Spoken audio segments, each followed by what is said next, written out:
고린도전서 말씀.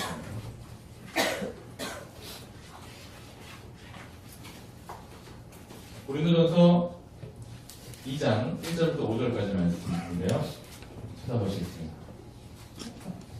고린도전서 2장 1절부터 5절까지 말씀을 교독해서 읽겠습니다. 다 찾으셨죠? 네.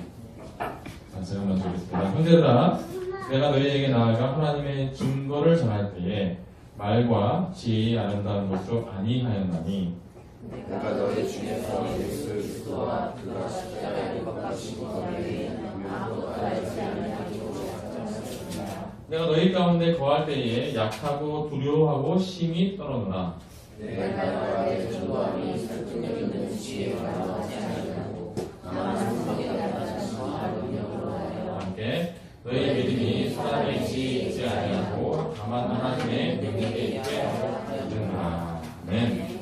오늘 설교 제목은 약하고 두려워하고 심히 떨어라라는 제목으로 하나님의 말씀을 증거하도록 하겠습니다. 우리 지난주에 그런 말씀을 하고 왔잖아요.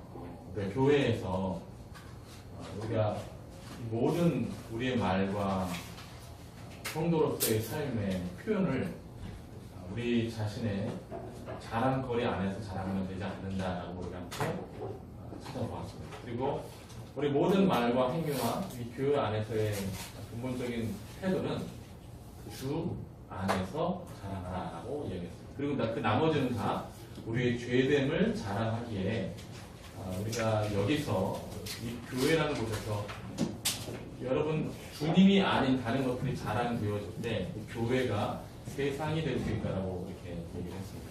그렇죠? 기억나시죠? 예수 믿는다라는 말을 우리가 합니다. 크리스찬이 되었고 우리 은혜를 안다라는 이야기를 합니다.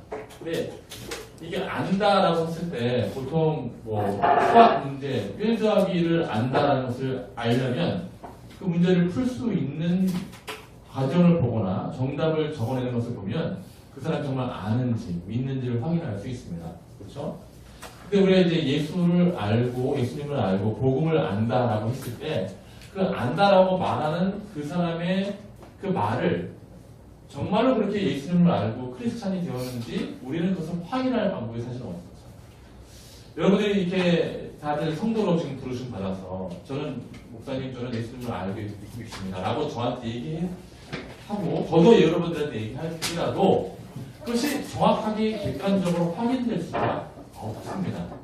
그렇죠? 왜냐하면 우리가 세상에서 통하는 그러니까 실력이나 어떤 사람의 노력이 어떤 그 한계치를 여기서 적용할 수 없기 때문에 그렇습니다.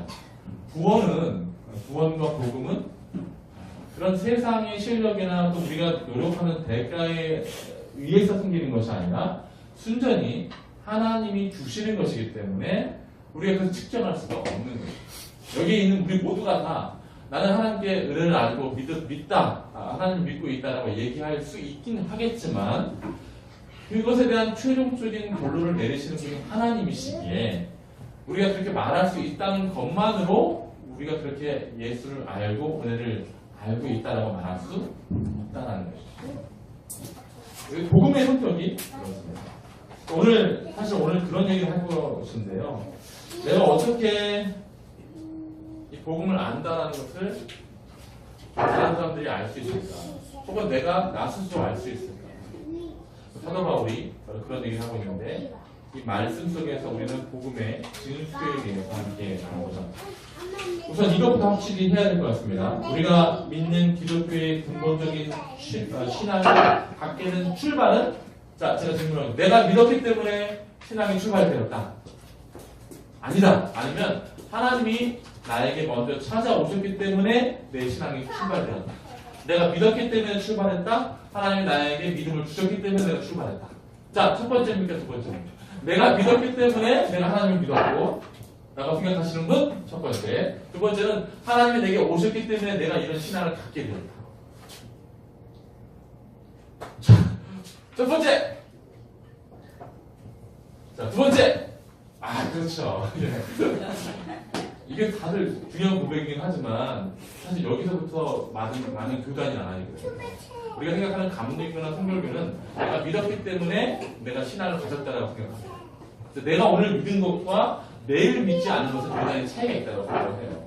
근데 우리의 신앙의 시작은 모든 성경이 제시하듯이 우리의 신앙은 하나님이 먼저 찾아오셨기 때문에 시작하게 되는 것입니다. 하나님이 창조하셨기 때문에 우리가 존재하는 것이고요. 하나님이 먼저 찾아오셔서 십자가를 지셨기 때문에 우리가 구원받는 것이고, 주님이 다시 오실 것을 믿기에 우리가 하나님 나라 천국을 소망할 수 있는 것이죠. 내가 하고자 하는 것들 중에 하나님께 이룰 수 있는 것은 단 한 개도 없습니다. 신앙은 출발부터 과정부터 마지막까지 다 하나님에 의해서 시작하고 하나님에 의해 붙들려 있고 하나님에 의해서 마지막 결론을 내리기 때문에 우리가 할 수 있는 내용 안에서 신앙을 평생 할 수 있다 없다? 없다는 것이죠. 이게 우리가 생각해 봐야 하는 내용입니다. 신앙은 다른 많은 교회들이 랄랄라 방언을 얘기하면서 랄랄라 방언하면 방언 나오게 된다. 방언 나오면 신앙이 좋아지는 것이다 라고 해서 방언을 한다고 해서 형성되는 것이 아닙니다. 또 신앙은 화려하고 음악적인 예배를 잘 드린다고 해서 생기는 것이 아닙니다. 신앙은 시스템을 잘 갖춘 대형교회를 다닌다고 해서 그 프로그램들, 확신반, 성장반, 제자반 그런 것들을 졸업한다고 해서 생기는 것이 아니라는 것이죠. 맞죠? 여기까지 지금 동의하십니까? 우리가 하고자 하는 모든 인간적인 교회 활동이 우리의 신앙을 형성하게 만들지는 않는다. 그것이 절대적인 힘이 되지 않는다라고 얘기를 하고 있는 것입니다. 동의하시죠? 여기 동의되셔야만 합니다. 그렇지 않으면 우리가 여기서 가지를 못해요. 만약 우리의 신앙이 그런 프로그램이나 화려한 설득이나 사람이 얘기하는 변증적인 그 내용이 있다고 한다면 우리 노력으로 지금 우리는 다 지금 하나님 이 모든 세계를 하나님 나라로 바꿔야 돼요. 우리 화려한 말씀씨를 배워야 되고 화려한 저수를 해야 되고 그렇죠? 그 말로써 어떤 논리적인 어떤 태도를 가지고 바꿀 수만 있다면 그렇게 해야만 합니다. 그러나 우리는 신앙이 그런 것이 아니기에 여기서 생각을 해봐야 하는 것이죠. 신앙은 훨씬 더 중요한 내용이 있습니다. 그래서 중요한 내용을 함께 찾아보겠습니다. 로마서 3장으로 한번 가볼까요? 오늘 제가 PPT를 준비하지 않았어요. 로마서 3장. 신앙에 우리가 이런 형성을 할 수 없는 이유는 이렇게 인간적이고 프로그램적인 내용을 할 수 없는 이유가 바로 여기에 있는 거죠. 로마서 3장으로 가겠습니다. 3장 9절부터 먼저 읽어드릴게요. 242면 그러면 어떠하냐? 우리는 나으냐? 결코 아니야. 유대인이나 헬라인이나 다 죄 아래에 있다고 우리가 이미 선언하였느니라. 기록된 바 의인은 없나니 하나도 없으며 깨닫는 자도 없고 하나님을 찾는 자도 없고 다 치우쳐 함께 무익하게 되고 선을 행하는 자는 없나니 하나도 없도다. 그들의 목구멍은 열린 무덤이요 그 혀로는 속임을 일삼으며 그 입술에는 독사의 독이 있고 그 입에는 저주와 악독이 가득하고 그 발은 피 흘리는 데 빠른지라. 하늘과 고생이 그 길에 있어 평강의 길을 알지 못하였고 그들의 눈 앞에 하나님을 두려워함이 없느니라. 함과 같으니라. 로마서는 우리의 지금 자연인으로서 존재하는 우리의 상태를 진단하는 성경입니다. 이 성경이 우리를 진단하면서 이렇게 이야기하는데 특별히 9절부터 보면 9절에 어떻게 표현되냐면 유대인이나 헬라인이나 그 당시에 유대인과 그 당시의 세계가 이 바울이 성경 로마서를 썼을 때는 유대인 아니면 헬라인 모든 이방인들 헬라인이라 불렀거든요. 그 모든 사람들이 다 어디 아래에 있다고요? 죄 아래에 있다. 이 말은 죄의 영향력 아래에 있고 죄의 실제적인 통치를 받는다라는 얘기입니다. 이 말은 우리가 죄를 지어서 죄인이라는 말이 아니라 죄 아래 있기 때문에 우리 모든 인간의 실존이 죄 아래 있기 때문에 죄의 파워라는 그 권세 아래 있기 때문에 우리가 죄를 지을 수밖에 없는 죄인이라는 얘기예요. 그러니까 죄를 지어서 우리가 죄인이 된 것이 아닙니다. 원래 깨끗했으나 죄를 지어서 죄인이 된 것이 아니라 우리 모든 아담 이후에 출생한 모든 사람들은 죄 아래서 삶을 출발하기에 늘 죄를 지을 수밖에 없는 것입니다. 잘 살다가도 우리는 이 죄의 영향력, 죄의 권세 앞에 무릎 꿇게 됩니다. 작년에 여름에 서울의 한 신학대학원 학생이 소속 교회의 그 복사기 있잖아요. 칼라 복사기. 칼라 복사기를 위조해서 위조 스크를 만들었어요. 그래서 위조 스크를 만들어서 그 위조 스크를 가지고 성매매를 했어요. 그 작년에 이렇게 구속됐거든요. 칼라 복사기 좋으니까 그렇게 얼마든지 그런 마음이 들긴 하겠죠. 하지만 그 돈을 가지고 왜 성매매를 했을까? 남자에게 충동이 일어났겠죠. 하지만 그 사람은 신학생 아닙니까? 그렇죠? 신학생이면 목사님을 준비하는, 더군다나 학부가 아니라 대학교가 아니라 대학원생 정도로 갈 정도면 목사가 되겠다는 분명히 소명이 있어서 그런 거잖아요. 근데 그 형제가 이렇게 구속되어지고 위조지태로 이렇게 구속되어지고 왔을 때 저는 그 사람이 하나님을 믿는 것을 의심하지 않습니다. 하지만 그건 의심해요. 그 사람도 신학대학원생으로서 목회자로 부름받은 그 사람도 그 목회자에 대한 부름은 제가 의심하지 않지만 그에게 있는 죄 아래의 관계에 살고 있다는 거예요. 우리 모두가 다 그런 실제적인 아무리 성도라 할지라도 모든 크리스찬이라 할지라도 모든 사람들에게 이런 죄 아래의 삶이 놓여져 있다는 것이죠. 로마서 7장 23절에 사도 바울이 스스로 이 성경을 쓴 사도 바울이 고백하기를 이렇게 고백합니다. 내 지체 속에 한 가정법이 내 마음의 법과 싸워 내 지체 속에 있는 죄의 법으로 나를 사로잡는 것을 보는도다. 자, 저를 한번 따라서 합니다. 나는 죄 아래에 있기에 나는 죄인이다. 이 중에 죄인이 아니라고 말할 수 있는 사람이 하나도 없다. 왜냐하면 우리 다 죄 아래에 그 권세 아래 살고 있기 때문에. 이 죄 아래의 권세 아래 살고 있기 때문에 그 다음에 성경은 우리를 이렇게 묘사합니다. 아까 제가 읽어드렸던 로마서 12절 보세요. 12절 보시면 죄 아래에 있기 때문에 다 치우쳐서 함께 무익하게 되고 선을 행하는 자도 없고 단 한 명도 없도다. 아무도 그 선을 행할 수 있는 자가 없어요.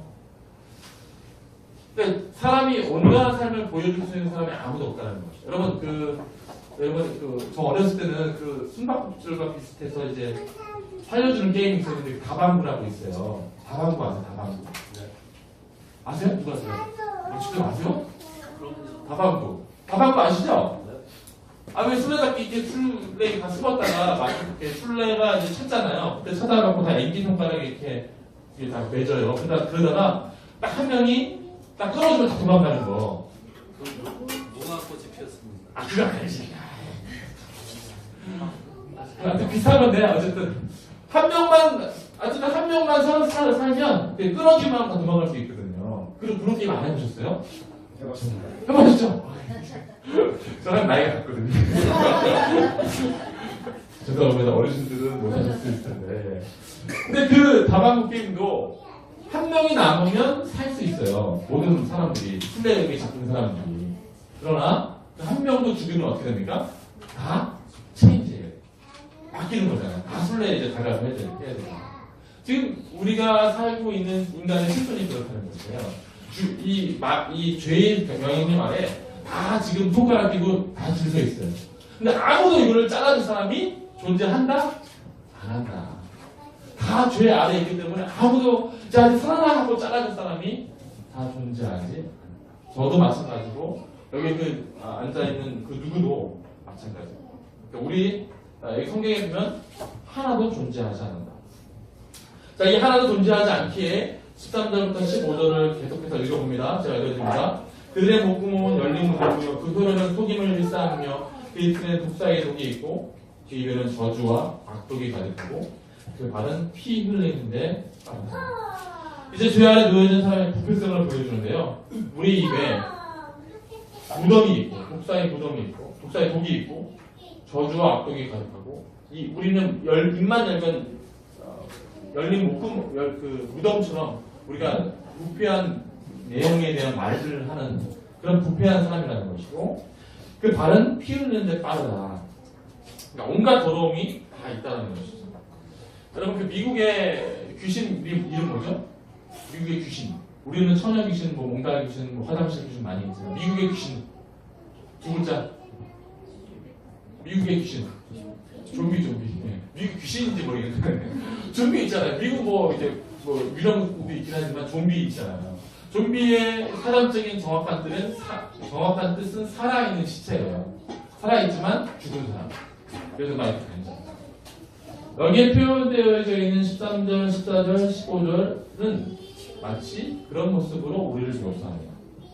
우리는 목구멍은 열린 무덤이요, 그 혀로는 속임을 일삼으며 독사의 독이 있고 저주와 악독이 있고 그 발은 피 흘리는데 빠른 자. 그렇죠? 우리의 모습이 그렇다. 자, 하나도 구원할 사람이 없고 우리는 좀비처럼 살아있지만 죽은 시체처럼 가지는 우리이기 때문에 마지막 우리 16절, 17절은 다 함께 한번 읽어봅니다. 16절, 17절, 18절. 자, 시작. 파멸과 고생이 그 길에 있어 평강의 길을 알지 못하였고 그들의 눈 앞에 하나님을 두려워함이 없느니라. 아멘. 이 인간에게 파멸과 고생의 길만 있는, 영어 성경에 여기 이제 절망, 이제 소망할 수 없는, 앞을 바라볼 수 없는 절망의 상황이라고 표현합니다. 우리 모두가 다 하나도 구원할 수 없고 우리는 다 죽은 살아있는 시체처럼 살고 있고 이런 모습 안에서 우리에게 절망밖에 없다는 것이 인간의 실존입니다. 종합해 보면 12절에 인간은 스스로 13절, 14절, 15절까지 읽었던 말씀에 스스로 구원할 수 없고 16절, 17절 말씀을 읽어보면 우리 중에 그 누구도 우리 스스로 이 상황을 벗어날 수 없는 것.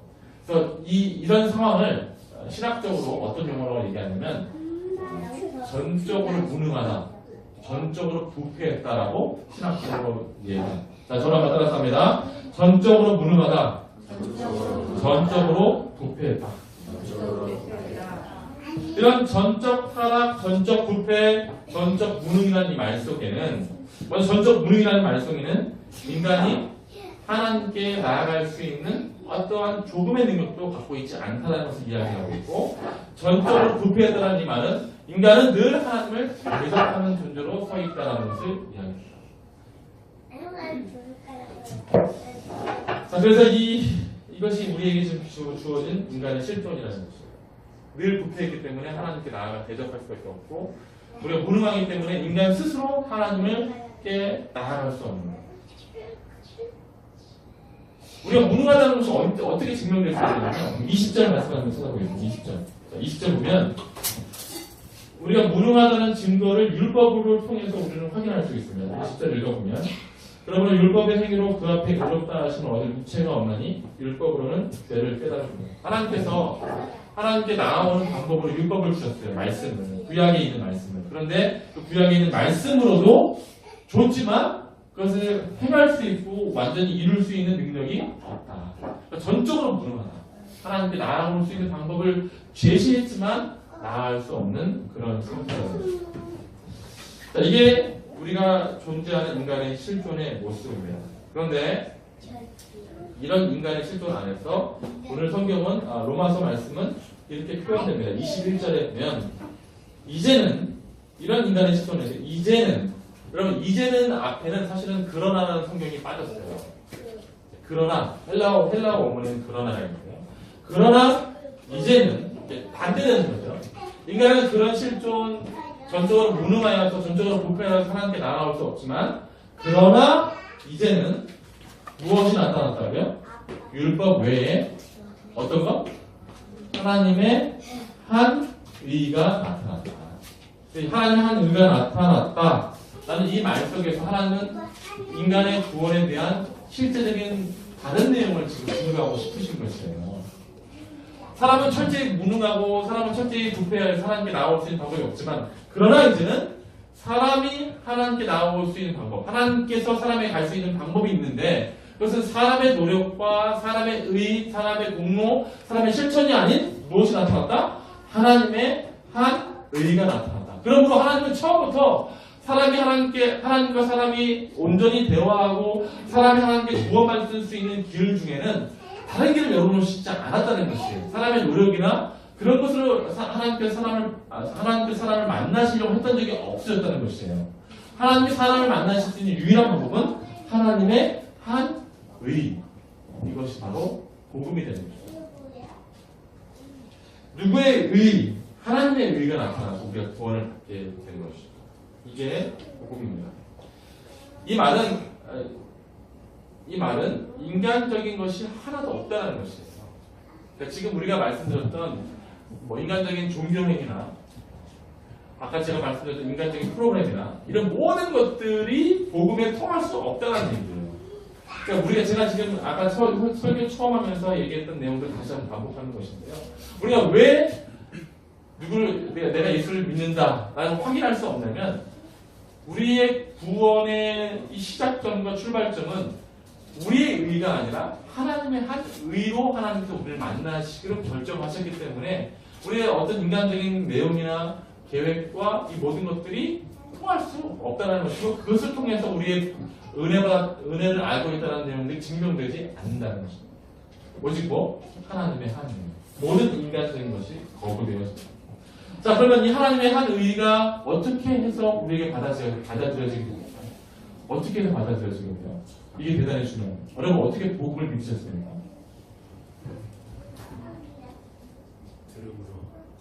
들음으로. 어떻게 해서 들으셨어요? 그때 어떻게 들으셨어요? 여기서 여러분들이 동의하셔야만 그 다음에 갈 수 있는 거예요.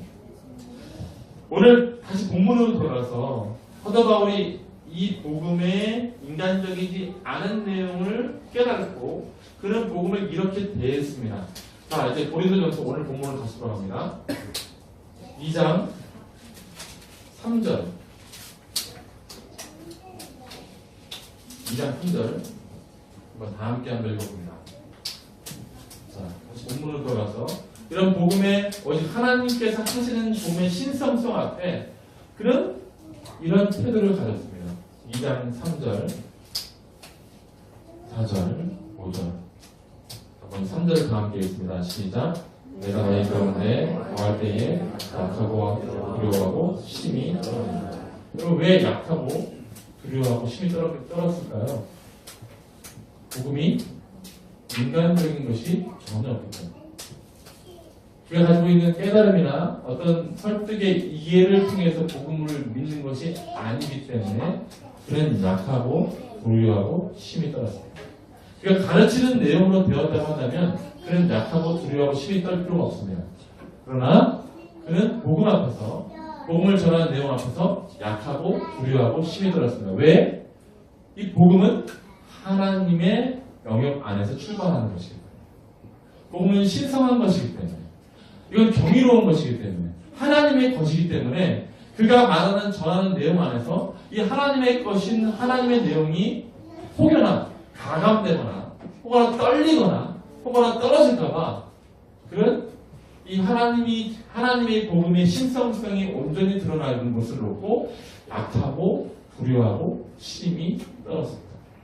그러니까 복음을 자체를 예수를 믿어라 라는 이 말 자체에 하나님의 역사하심을 놓고 그의 모든 인간적인 것이 드러나지 않게 하기 위해서 그는 약했고 두려워하고 심히 떨었다는 겁니다. 그것이 복음을 아는 사람들의 온전한 태도이다라는 것입니다. 내가 복음을 안다! 라고 이야기하고 야 복음이 이런 거야. 하나님이 우리를 창조하셨고 이렇게 돼서 이렇게 되는 거야. 그래서 복음을 모르는 거예요. 그것은. 왜 모르는 거예요? 복음을 자기가 이해하는 것처럼 생각을 하는 것이에요. 그리고 내가 너에게 줄 수 있다고 생각을 하는 것이죠. 복음은 그렇게 되면 순식간에 인간적인 것이 되어집니다. 그리고 복음은 마치 밖에서 수학 문제를 가르치듯이 사람들에게 팔려질 수 있는 것이죠. 하나님의 영역이 사라지게 되는 것이죠. 다시 한번 돌아갑니다. 우리의 신앙의 시작은 누구에게서부터 출발했기에 우리의 신앙이 가능한 것입니까? 하나님. 근데 우리 중에 내가 하나님을 데려올 수 있다고 말할 수 있는 분이 있어요? 아무도 없어요. 우리가 어떻게 해서 예수를 믿게 되었는지 모릅니다. 우리는 바람과 같이 어느 순간 성령님이 임해서 바람과 같이 내 안에 오셨고 그 다음에 하나님을 아버지라고 고백하는 놀라운 고백을 바람과 같이 할 수밖에 없었어요. 언제 바람이 내게 왔는지 어떻게 내가 예수를 믿게 되었는지 하나님의 신비한 영역 속에 있기만 하지 내가 그것을 다 말로 풀어낼 수 없는 상황인 것이죠. 복음을 정확히 안다, 예수를 믿는다는 이 말 속에는 언제나 이런 태도가 있어야 합니다. 나는 복음 앞에서 약하고 두려워하고 심히 떨었다. 왜? 그것이 하나님의 것이죠. 참여할 것이기 때문에 내가 갖고 있어. 자, 이 성경 말씀을 우리 세번역 성경으로 한번 읽어보겠습니다. 세번역 성경은 좀 더 쉽게 풀어서 원문에 가깝게 번역하는 본문입니다. 제가 다시 한번 읽어줄게요. 내가 여러분과 함께 있을 때 나는 약하였으며 두려워하였으며 무척 떨었습니다. 나의 말과 나의 설교는 지혜에서 우리가 일반적으로 얘기하는 변증적이고 논리적인 얘기에서 나오는 그럴듯한 말로 한 것이 아니라 성령의 능력이 나타낸 증거로 한 것입니다. 성령의 능력. 성령은 누구세요? 하나님이시잖아요. 그러니까 우리가 지금 이 설교를 하면서도 이것이 하나님의 말씀이 되어야 하고 우리의 모든 교제에서 나오는 얘기도 하나님의 말씀이 되려면 우리가 하는 삶의 태도 안에서 우리가 말하면 되지 않아요. 그러면 우리는 약하지 않습니다. 두려워하지 않고 힘이 떨지 않습니다. 이 교회의 온전한 교회됨과 성도의 온전한 교제됨을 이루기 위해서는 우리의 모든 말과 내용 안에서 복음이 선포되어지고 하나님이 나타내지려고 한다면 우리의 태도 안에 우리의 지혜에서 나오는 것이 아니라 성령의 능력이 나타나고 우리가 죽는 것. 모든 인간적인 것이 죽게 하기 위해서 나는 어떻게 하면 죽을 수 있을까? 그럼 어떻게 하면 하나님이 나타날 수 있을까를 약하고 두려워하고 힘이 까는 것이 있어야 하는 것입니다.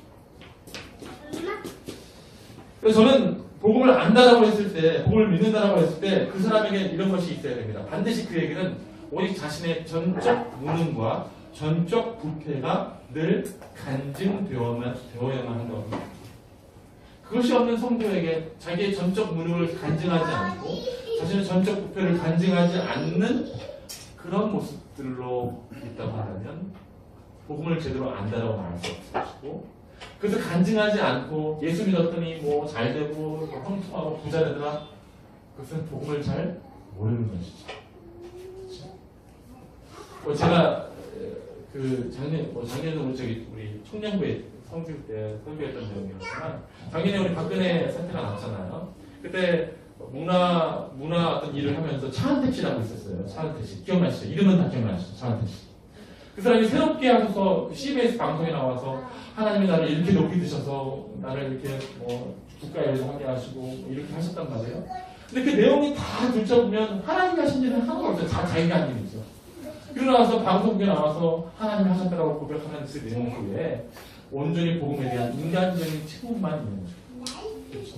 결국 구속되잖아요. 그게 뭡니까 그게? 두렵고 약하고 두렵고 힘이 떠는 것. 어떻게 하면 내 안에 있는 모든 인간적인 것이 사라지고 하나님만이 드러나는 것. 이 문제 많은 교회인 우리들 교회에 사도 바울은 권면합니다. 우리 5절 말씀, 세번역 성경을 다시 한번 읽어봅니다. 5절 말씀 다 함께 한번 읽어볼게요. 자, 그것은 다 함께 시작. 그것은 여러분의 믿음이 사람의 지혜에 바탕을 두지 않고 하나님의 능력에 바탕을 두게 하는 것이었습니다. 하나님의 능력에 바탕을 두게 하는 것. 그것이 복음을 아는 것, 복음을 믿는 것입니다. 우리 오늘 우리 개혁개정 번역본에서도 5절에 이렇게 되어 있죠. 하나님의 능력에 있게 하려고, 하나님의 능력에 있게 하려고 나는 약해. 나는 인간적에서 제거하려고 해요. 왜냐하면 하나님의 능력이 나타나게 하죠. 우리가 어떻게 하면 예수를 믿을 수 있냐고요? 간단합니다.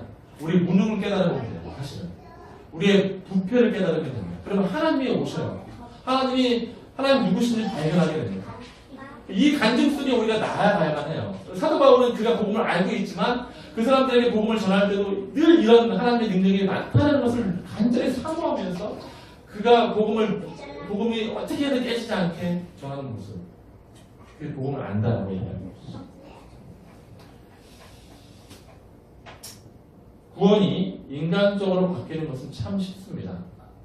왜냐하면 출애굽기에 출애굽한 백성들은 기이한 하나님의 능력을 경험했습니다. 10가지 재앙으로 애굽의 모든 신들을 넉다운시키고 애굽의 왕인 바로를 불복시키는 하나님의 능력으로 구원을 받았던 이스라엘 백성들이 경험을 하게 되었죠. 그들은 노예로서 그들 스스로 구원할 수 없는 전적인 무능한 상황이었습니다. 또 그들은 이집트의 사람으로서 이집트의 문화 안에서 부패되었던, 전적으로 부패되었던 사람들이었어요.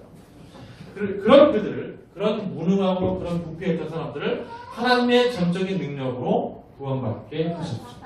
문제는 이후에 그들은 그들의 구원에 하나님만의 역사하심을 가로채어서 하나님이 보이지 않게 되자 금송아지를 만들어서 이 모든 구원의 내용들을 순식간에 인간적인 것으로 만들어버립니다.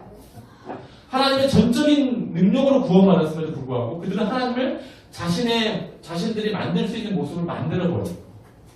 전적으로 구원이 갑자기 인간적인 것이 되는 거예요. 약하고 두려워하고 힘이 떠는 것이 없습니다. 인간은 늘 그 선을 넘으려고 합니다. 왜냐하면 우리 안에 악함이 있기 때문에 구원을 대단히 인간적인 것으로 만들려고 하고, 그래서 우리에게는 약하고 두려워하고 힘이 떠는 것이 없는 것이죠. 오늘날 한국교회 안에는 그런 구원을 대단히 간단하게 생각하는 방식이 넘쳐납니다.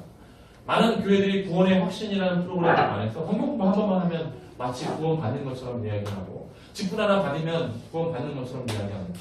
그러나 어떤 직분을 얻고 어떤 프로그램을 수료하고 그런 모든 것들을 통해서 우리의 머리는 채울 수 있긴 하지만 그 안에, 그 사람 안에 약하고 두려워하고 힘이 있다는 것이 없다면 그 모든 성경 공부와 그 모든 직분들은 어떻게 되냐면 순식간에 인간적인 것이 됩니다. 신성한 것이 없다. 저는 목사 안수 받을 때 너무 안수 받으면서 되게 감격스러워서 내가 어떻게 목사가 됐을까 되게 울었거든요. 근데 여러분들이 직분을 받으시면서 혹은 여러분들이 이 교회 공동체에 부르심 받으면서 얼마나 우셨습니까? 얼마나 약해지셨습니까? 얼마나 힘이 떨었습니까? 여러분들이 하나님의 자녀로 서기 위해서 오늘도 귀한 예배를 하나님께서 말씀을 선포하시면서 하나님의 말씀을 듣는다는 이 존재 앞에 얼마나 약하고 두려워하고 힘이 떨었습니다. 겨우겨우 혹시 예배 나오기 전에 또 교회 주일기 알가면서 막 옷 입고 나오시지 않으셨어요? 교회를 대하는 것, 복음을 대한다는 것 앞에 약하고 두려워하고 힘이 떠는 이 태도 안에 우리 복음이 담겨져 있습니다. 사실. 이번 주 목요일 날 저희 둘째 아들, 지난주에 독감 걸렸던 저희 둘째 아들이 갑자기 아팠습니다. 또 큰일이 생겼어요. 목요일 날 갑자기 이 아들이 못 일어나는 거예요. 못 일어났어요. 근데 갑자기 아침에 일어나서 막 우는 거예요. 막 울면서 이제 이 아이가 다리에 힘이 들어가지 않는다고. 다리에 힘이 들어가지 않고 막 우는 거예요. 안 일어나죠? 막 하면서 아침에 안 일어나진대요.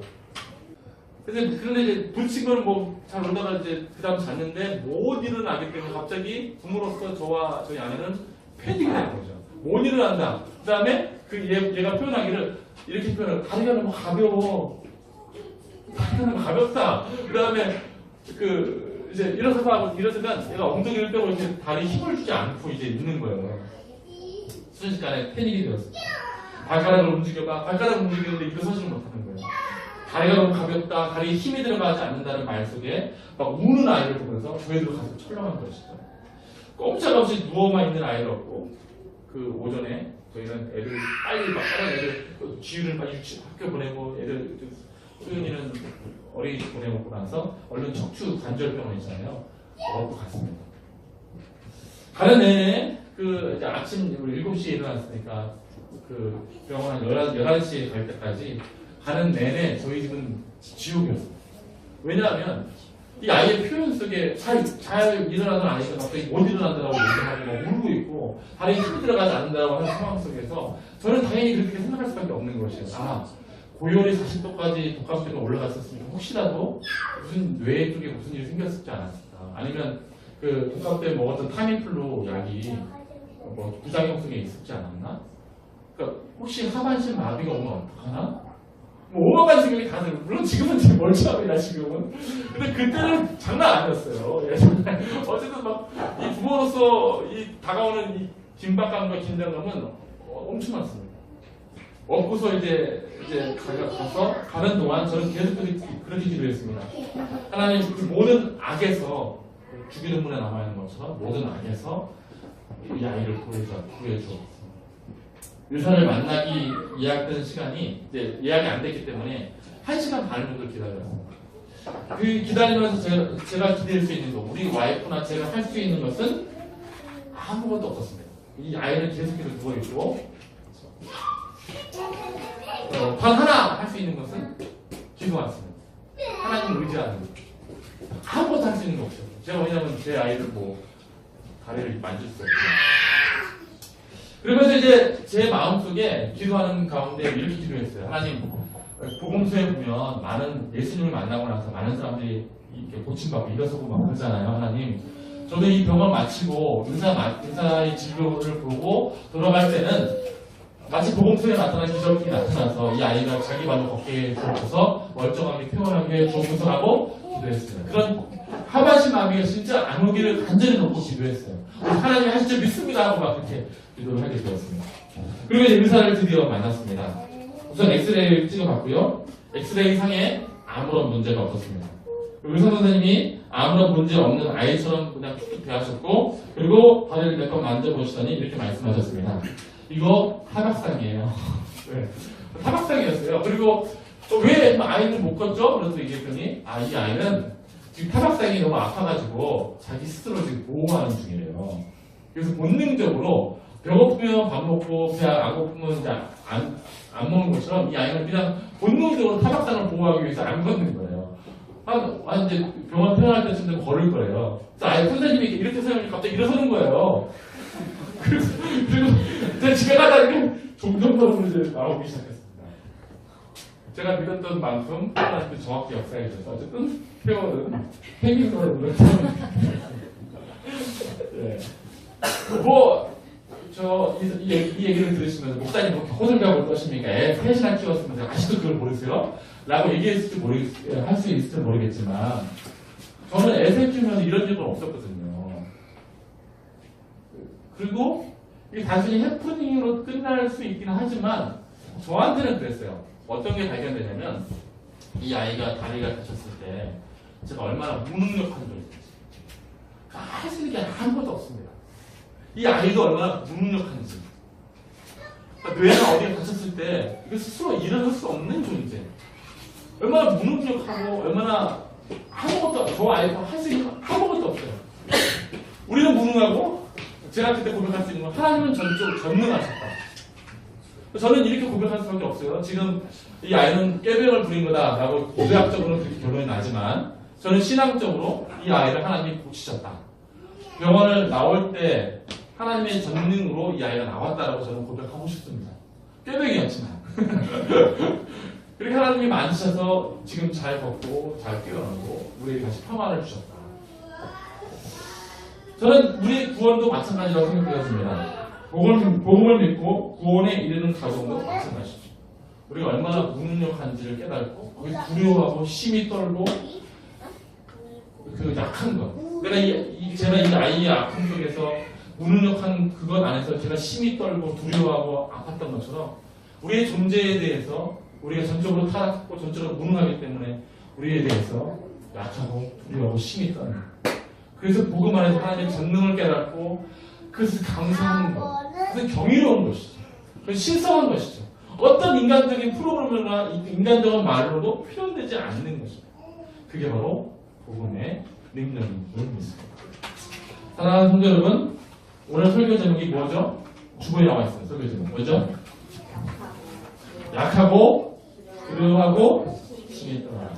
뭐 앞에서? 복음 앞에서, 하나님 앞에서, 교회라는 이 공동체 앞에서 약하고 두려워하고 심히 떠시길 바랍니다. 그것이 복음을 아는 하나님의 전능을 초대하는 그런 믿음의 모습인 줄 믿습니다. 사도 바울은 그러니까 복음을 잘 알아서 성경을 쓸 정도였지만 그런 복음을 전할 때 그는 스스로 약했고 두려워하고 심히 떨었습니다. 왜냐하면 이것이 하나님의 것이기 때문에, 하나님의 능력이기 때문에. 우리 온 새마을함께 성도들이 함께 모였을 때 우리는 늘 이렇게 교제했으면 좋겠습니다. 늘 우리 자신에 대해서 무능하고 우리 자신의 부패함을 고백할 수 있는 내용. 우리 세상에서 어떤 모습을 입든지 간에 세상에서 있는 모습을 여기에 들어와서 그대로 통용시키지 않았으면 좋겠습니다. 우리는 늘 약하고 두려워하고 힘이 떠는 모습 안에서 존재하고 말하고 하나님의 전능을 표대합니다. 복음을 아는 참된 성도의 모습으로 늘 그렇게 살아가는 믿음의 삶을 다 되어지기를 주의 이름으로 축원드립니다. 기도하겠습니다.